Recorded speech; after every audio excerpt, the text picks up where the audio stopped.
સમૂહ લગ્નનો વિચાર કઈ રીતે આવ્યો? આ આયોજનને લઈને ક્યારેય તમારી વચ્ચે અથવા તો તમારા વડીલો તમારે કોઈ વિવાદનો સામનો કરવો પડ્યો? કાંઈ સામાન્ય લગ્ન અને સમૂહ લગ્ન એ બેમાં ફેર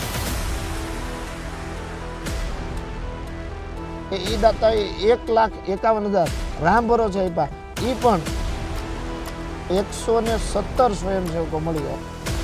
અમે અમારું ગ્રુપ હતું કોરોના વખતે એક ટિફિન સેવા શરૂ કરી, પણ નથી થઈ શકતા. દેખાદેખીના જે પ્રશ્નો છે. આ વર્ષે 11 દીકરીના જે લગ્ન કર્યા હતા એક સફળતાપૂર્વક આયોજન કરેલું, અને આ બીજા વર્ષે જે આયોજન કરેલું છે એ જનશક્તિ ફાઉન્ડેશનના નિકુલભાઈ રામાણી આપણી સાથે છે.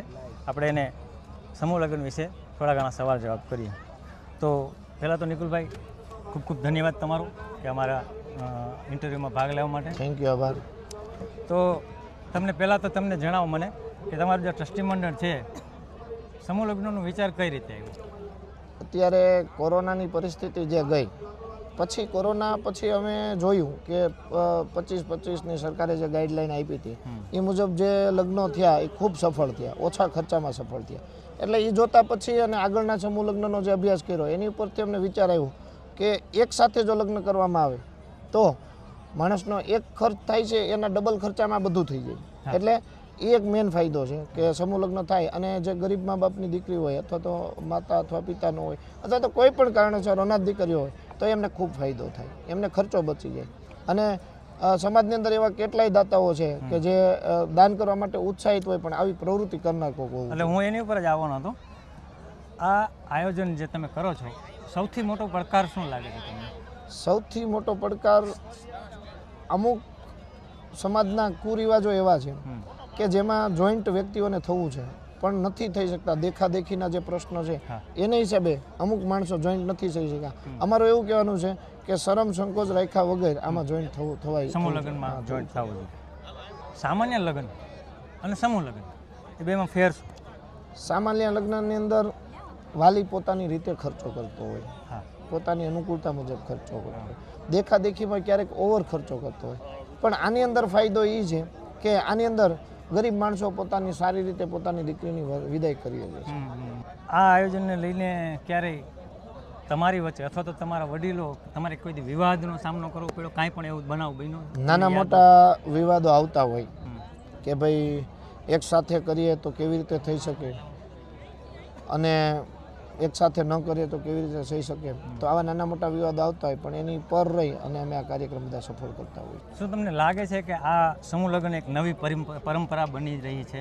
પરંપરા બની રહી છે કારણ કે માણસોની જરૂરિયાત છે. અત્યારે ટાઈમ ઓછો છે, ખર્ચા એવડા બધા વિશાળ થઈ ગયા છે અને મોંઘવારી એવડી બધી વધી ગઈ છે કે આ બધું કરવું ખૂબ અશક્ય વસ્તુ છે. દાન જે સમૂહ લગ્નમાં દાનથી બધું આપણે મેળ કરતા હોય, આયોજકો તો કરતા જ હોય છે પણ દાતાઓ પણ હોય છે. દાનનું શું મહત્વ છે જે દાતાઓ તરફથી દાન આપવામાં આવે છે? આમાં દાતાઓનું દાન યોગ્ય જગ્યાએ વપરાય છે. વાહ વાહ. આજ સુધી સૌથી અનોખું અને મોટું દાન શું તમારી નજરે છે? આ સમૂહ લગ્નની વાત કરીએ ને તો એક સફળ અને ચમત્કાર કહેવાય એવું દાન અમે અમારી કંકોત્રીમાં પણ નાખેલું છે. એક વ્યક્તિએ અમારું આગળનું સમૂહ લગ્નનું આયોજન જોયા, એણે આવ્યા, બધું કર્યું, માર્ક કર્યો, એને દાન આપવો હતો પણ દાન આપવામાં પણ દેખાદેખી એટલી છે. કોઈક 25 આપે તો એની પર કોઈક 26 આપવાવાળો હોય, 26 આપે તો એની પર 51 આપવાવાળો હોય. તો દેખાદેખીથી પર રહી અને એ દાતાઓએ ખૂબ અમે આમ ખુશાલી સાથે કહી શકીએ અને ગર્વ સાથે કહી શકીએ કે એ દાતાએ 1,51,000 રામ ભરોસે આપ્યા. એ પણ એક પણ વ્યક્તિનું નામ નહીં, કોઈને કહેવાનું નહીં, તો જ 1,51,000 આપે. અમારી કંકોત્રીની અંદર રામ ભરોસાનું નામ છે. એટલે એ અમે ગર્વથી કહી શકીએ કે આવા પણ દાતાઓ આપણા સમાજની અંદર છે. એટલે માત્ર દેખાડા પૂરતું નથી, દાન એ દિલથી આપે છે. જે લોકો દાન આપે છે એ હૃદયપૂર્વક આપે છે કે પોતાની જાહેર? ના, હૃદયપૂર્વક. અમે કોઈને ફોર્સ નથી કર્યો. અમારા ટ્રસ્ટીઓ એટલા સક્ષમ છે, નાના માણસો છે, નાના ધંધા રોજગાર છે. અમારા પ્રમુખના હંમેશા પ્રયત્ન રહ્યા છે કે જેટલું જે દાન આપે એમાં આપણે સંકોચ કરકસર કરીને પૂરું કર્યું. આ આયોજનમાં તમે કેટલા લોકો જહેમત ઉઠાવી રહ્યા છો? અમે અત્યારે 10 ટ્રસ્ટીઓ અને 117 સ્વયંસેવકો મળી અને આ આખું આયોજન છે સફળતાપૂર્વક. વાહ વાહ. ભોજન વ્યવસ્થામાં જે છે એમાં કંઈ પડકાર તમને એવું નહીં, લાગ્યું આ ભોજન ચેલેન્જિંગ વસ્તુ છે વ્યવસ્થામાં કે આટલી મોટી જન્મેદની હોય? નહીં, જનમેદની કોઈ નથી. શાંતિથી બધા સ્વયં રીતે હમ. કાંઈક આડાવડું થાય તો પોતાની રીતે મેનેજ કરી અને પોતે સ્વયં રીતે પોતાનો એક નવો ચીલો કરી અને આરામથી બધા જમી શકે. જે 11 દીકરીના સમૂહ લગ્નનું અત્યારે જે આપણે માહોલ જોઈએ છીએ એનું સંચાલન, જે સ્ટેજ, જે આ ગોઠવણી, આ બધું મંડપ સર્વિસનું, એ બધું કોણ વ્યક્તિ સંભાળે છે અથવા તો કોણ કેના માર્ગદર્શન હેઠળ અમે થાય છે? અલગ અલગ ટ્રસ્ટીઓએ અલગ અલગ વિભાગની સંભાળ લીધી હોય. માની લો કે રસોડા વિભાગ હોય તો મેં લીધો હોય, મંડપ સર્વિસ હોય તો બીજા વ્યક્તિએ લીધો હોય, સન્માનપત્ર બનાવો ત્રીજાએ લીધો હોય. એવી રીતે અલગ અલગ પાર્ટ પાડી અને એક પણ જગ્યાએ કંઈક કચાશ ન રહે એવું આયોજન અમે કર્યું છે. તમે કેટલા સમયથી પૂર્વ તૈયારી આજે લગભગ આપણે ઘરે લગ્ન હોય ને તો આપણે 6 મહિનાથી તૈયારી કરતા હોય એમ કહેવાય.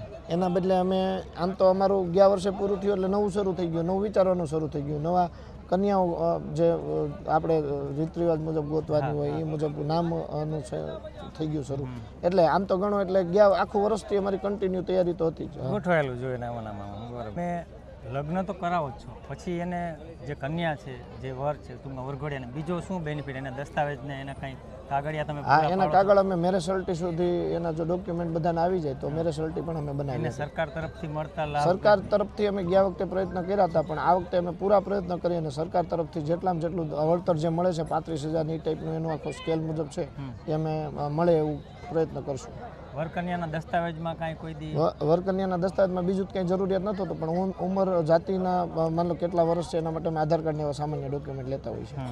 છેલ્લી ઘડીએ કાંઈ સમસ્યા ઊભી થઈ હોય એવો એ કંઈ બનાવ તમને યાદ? ના, એક આ તડકો ને એ જે પ્રશ્ન છે એ બાકી તો કોઈ દિવસ અમને કંઈ નથી. તમે સેવાકીય કાર્ય જે છે એમાં તમે કઈ રીતે જોડાયા?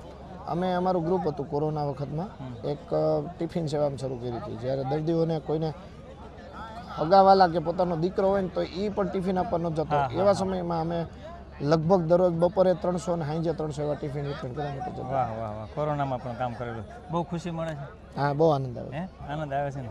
તો છેલ્લો પ્રશ્ન કે જે તમારી આ મહેનત છે એને કોઈ આંકે છે કે કોઈ અમે તમારા તો તરફથી?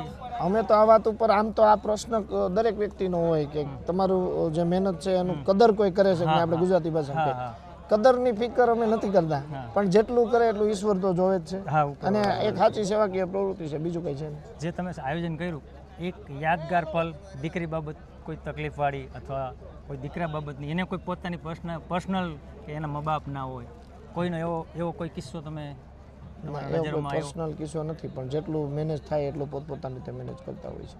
ખૂબ ખૂબ ધન્યવાદ તમારો, અને તમે આયોજન આવા નવા કરતા રહ્યો, બરાબર, અને અમારા જેવાને આમંત્રણ આપતા રહ્યો. ના ના, તમે એક સમાજ સેવક જ છો એટલે એ બદલ ખૂબ અમને પણ ખુશી વ્યક્ત થઈ કે તમે ટાઈમ કાઢી અને ભાયાવદર જેટલો દૂરથી એ બધાએ અને દીકરીઓને તમારી યથાશક્તિ પ્રમાણે એક એક ઘડિયાળ આપી નામ મળે એટલે અમને ખૂબ ખુશી થઈ કે તમે પણ આટલું સમાજ માટે ઉત્થાન કરી રહ્યા છો. ચાલો દોસ્તો, તો આ હતા રામાણીભાઈ અને આ સુંદર આયોજન. સમૂહ લગ્નની માન્યતા જે માણસના મગજમાં ઘર કરી ગઈ છે કે આયોજન ના હોય, વ્યવસ્થા ના હોય, એનું આ ઉત્તમ ઉદાહરણ છે. સુંદર આયોજન. Thank you. ચાલો.